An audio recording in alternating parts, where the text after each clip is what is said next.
So I've been going through more of these Caleb and Sophia videos, and the further I get into them, the better the animation gets, and the crazier the ideas get. Pretty soon I'm hoping to do another Mormon video before continuing on with the Caleb and Sophia stuff, but I feel like this will be a valuable addition to my video library. Okay, let's take a look at what Caleb and Sophia have to teach us this time. The first one's called Be Neat and Clean. Let's get into it.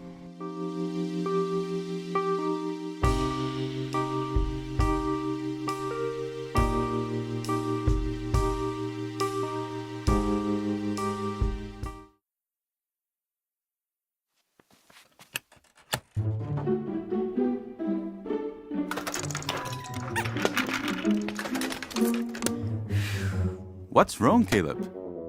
I can't find my airplane. I can see why. Do you know what will help you to find your things? What? By keeping your room neat and clean. Did you know Jehovah has a place for all his things? Huh? Like the planets. They're always moving, but Jehovah made them stay in their orbits so they don't crash into each other. Okay, there's a lot to unpack here. They're making some scientific claims. Now the underlying message seems solid to me. Keep your room clean, take a bath, on and on. That's all fine, but then they list Jehovah as the reason. This isn't the only place they list Jehovah as the reason for doing things. It's basically every reason for everything. It always comes back to Jehovah. But here the dad's saying Jehovah made the planets stay in their orbits? I think that's gravity. I think gravity does that. Now, I know it seems obvious to some people. Like, yeah, God created gravity. That's what they're talking about. But it wasn't always that obvious. For a long time, people thought God literally made the planets stay in place because they had no understanding of gravity. Then we discovered gravity and the theory of relativity, and it got just a little bit less mysterious. Still mysterious as but we understood it a little more, thanks to great minds. God had one less gap to fill. We didn't need him to hold the planets in place anymore. What's the next scientific breakthrough going to be, and where is God gonna fit after that? Same with people. We all look different on the outside, but inside, Jehovah put all their bones and organs in the same place. Imagine if your eyes were on the bottom of your feet.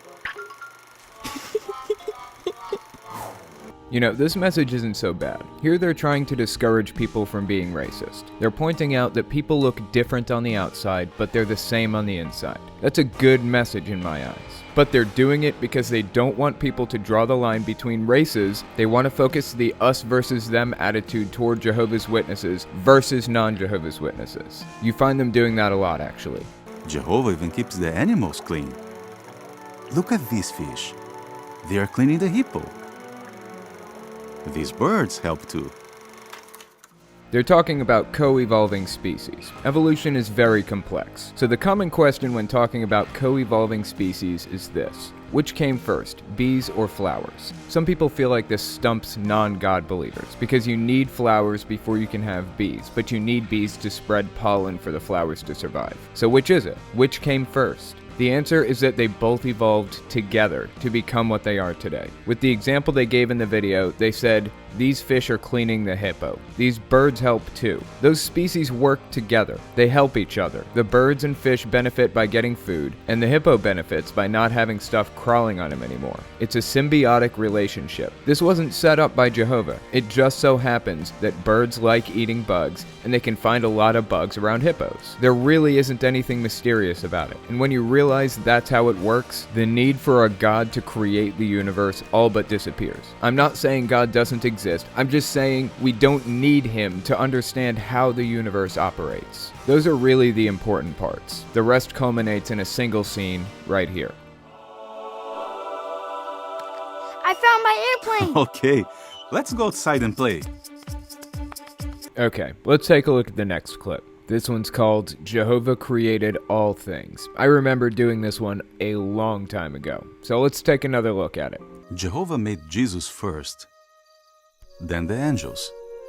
But there was no sun, moon, stars, no earth. What would that be like? It would be something like this. I can't see, Daddy. Jehovah created the stars, including our sun. Wow! and the earth. So they have a very specific idea of what happened when the earth was created by God. Let's just see what the Bible says about the order of creation. Apparently day 1 was a Sunday, according to the website I'm looking at. I guess God starts off on a normal work week. So day 1, light was created and divided from darkness, where before there was just darkness. Day 2, it says God created an atmosphere. Then day 3, land and vegetation was created. Day 4, the sun, moon, and stars were created to fill the sky. Day 5, which is a Thursday, he created creatures to fill the sky and water. Day 6, Friday, he created creatures to fill land. Man was created as the pinnacle of creation. And finally, day 7, on Saturday, God rested from all his work. I have a few questions here. Let's start from the top. How do we know that God works a regular work week? Why did this start on Sunday? Was it an arbitrary pick, or did God declare it himself? What about in 1582 when Pope Gregory XIII decreed that we drop 10 days in September when we switched to the Gregorian calendar? Did we jump from Sunday to Wednesday, or did it switch to Monday? Because that's the only way it would have worked, if we'd switched to Monday afterward. Otherwise, nobody is celebrating the Sabbath on the correct day. Now, regarding day 1, how is it different from day 4? God created light on day 1, but he created the sun on day 4. I don't understand. What did he create? Plants created on day 3, the sun created on day 4. How could plants have survived before the sun existed? There are so many holes in this, it's ridiculous. And on that note, does God really need to rest? I thought he was all powerful. Can't he just work and never have to rest? And if he actually does need to rest, then who's running the kingdom while he's gone? Notice how earth-centric this is. It only makes sense from the perspective of an earth dweller. The moment you realize that there's something beyond the ground below you and the sky above you, the moment you realize exactly what the sky is, none of this makes sense. And people know that. Trying to make sense of these verses is grasping at straws at best. Trying to make your worldview fit into this ridiculous, tiny box that this book created for the world takes an insane amount of mental gymnastics. But it did not look like it does now. In the beginning, there was nothing but one big ocean of water. Until...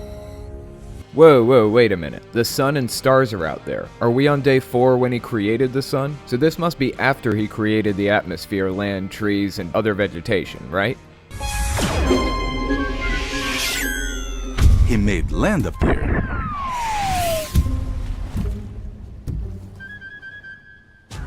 Then he made grass.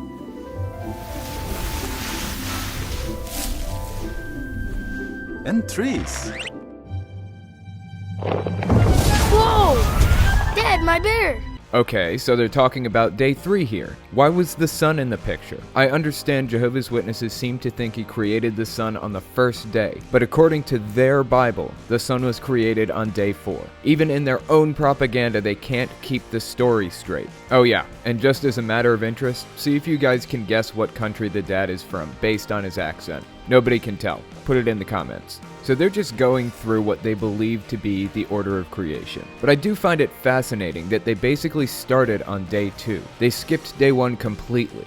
What did God do on day 1? If he created the sun on day 1, as they're implying here, then what did he do on day 4, where it actually says verbatim that he created the sun, moon, and stars? It just does not add up. Okay, let's skip ahead and see what they have to say after they get through the order of creation. He wants us to enjoy his creation forever. Ready to say a prayer? Let's thank Jehovah.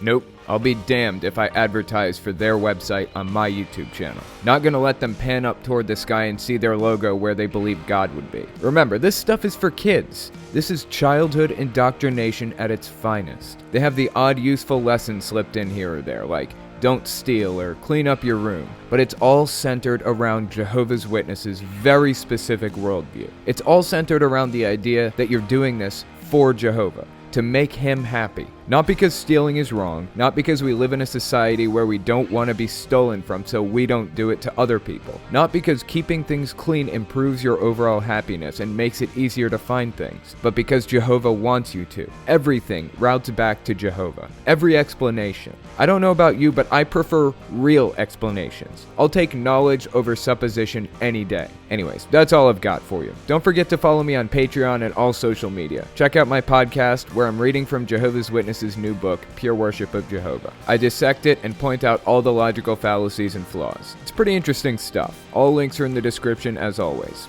Okay, thanks for watching, guys.